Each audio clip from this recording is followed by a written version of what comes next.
A Boy Called Bat, Chapter 2, Bat's Cave. After finishing his snack, Bat went to his room. Bat's room was his favorite place in the whole world. In his room, Bat felt completely comfortable. Here, he knew where everything was. If something was in the wrong place, it was his fault, because no one messed with his room but him. In the rest of their small house, Bat's mom and sister knew to put anything that needed to go into Bat's room in one of three baskets: his clean laundry basket, his book basket, and his miscellaneous stuff basket. Miscellaneous was a great word and one of Bat's favorites. It meant all of the extra stuff, so the miscellaneous stuff basket could have almost anything except for clean laundry and books. When the baskets were full, Mom placed them in the hallway outside Bat's door. He took them into his room and unloaded them himself. Once Mom had tried to reorganize his dresser drawers because she thought he could use some help.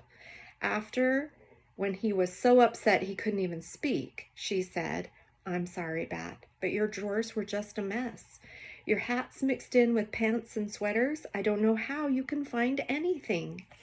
But the drawers weren't a mess, not at all. If Mom had looked more closely, she would have seen that his knit caps were in with his long pants and his sweaters because he always wore those things together on cold days.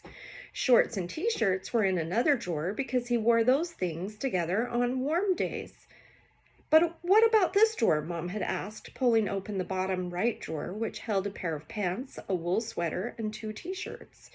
"Those are the things I never wear," Bat told her when he finally calmed down, "because they're itchy and uncomfortable." Then Mom cut the tags out of the t-shirts and Bat moved them to his warmer days drawer. After that, Mom left him to his own devices, as she liked to say. Once in his room, Bat closed the door. There was a sign on the outside that said, "Please knock." Janie had written it for him because her writing was much neater than his. Janie could do all the hand things better than Bat. Write things, cut things out, smooth peanut butter on bread. The clock told Bat that Mom would be home in 46 minutes. Mom was a veterinarian, which was what Bat intended to be too one day. Mostly she treated cats and dogs, but sometimes she had unusual patients.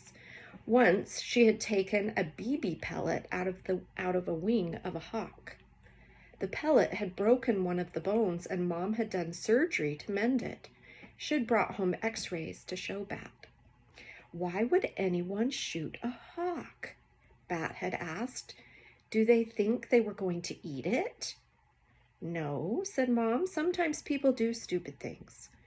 She had been very angry about the hawk. Angrier even than when Bat and Janie got into loud screaming fights. Seeing the x-ray of the hawk's broken wing made Bat angry too. But his mom always made him feel better. But his room always made him feel better. It had a roll-down bamboo window shade and a fine closet full of shelves and pull-out... Mrs. Boehner's going to start that again. But his room always made him feel better. It had a roll-down bamboo window shade and a fine closet full of shelves and a pull-out trundle in case someday a friend came to spend the night. It had a ceiling fan and a reading lamp and a rug with a picture of a train track printed on it. Bat felt like looking through his animal encyclopedia, which he often did after school, so he pulled it down from the bookshelf and dropped comfortably onto his beanbag. His stomach was full of sandwich, and Mr. Grayson hadn't assigned any homework.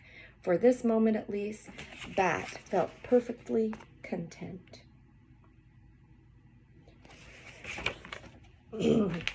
Chapter 3, No Vanilla Yogurt. Mom was supposed to come home by 5 o'clock, but 5 o'clock came, Mom did not arrive. By 5:15, Bat wanted to call the police.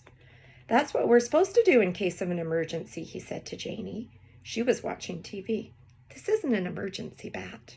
"How do you know? It might be an emergency. You don't know for sure, then it isn't an emergency." Bat, call Mom's phone if you're so worried. Bat didn't want to call Mom's phone.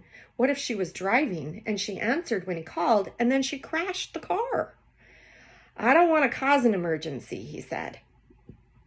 If you had any friends to play with, Janie said, you could hang out with them on Tuesdays and Thursdays instead of being a pain in my neck. Bat thought this was unfair and also mean, considering that he was so worried, but before he could say anything, he heard Mom's car turn into the driveway. A warm rush of relief flooded over him. He left Janie in front of the TV and ran outside. Mom, he said, you're late. Easy, Bat, Mom said, climbing out of the car. No need to be angry. Bat wasn't angry, not really. He was relieved. But instead of explaining this, Bat asked, did you go to the grocery store and get more vanilla yogurt? I didn't have time, Mom said. That was the last straw. Mom was late and Bat was worried, and now no vanilla yogurt. Bat felt a ball of anger rising up in his chest, hot and hard and loud, wanting to escape through his mouth in a yell. His eyes squinted together, his hands drew up tight against the sides of his body. Mom put her hand on his shoulder and knelt down so she could look right into Bat's eyes. But Bat didn't want to look in her eyes. He didn't want her eyes looking at him. Calm down, Bat, Mom said in her soothing voice, the one she saved for when Bat was genuinely getting upset. It's okay. I had a good reason for not going to the grocery store. If you can calm yourself down, I can tell you what it was. Bat didn't care what Mom's reason was. She should have gone to the store. She knew how much he liked vanilla yogurt, and it was her job to buy it for him. Bat didn't have any money or a car. If Mom didn't buy him yogurt, there would be no yogurt. But then Mom said it was because of an animal, a baby animal. Tomorrow, chapter 4, is it a ... I wonder what it is. See you tomorrow.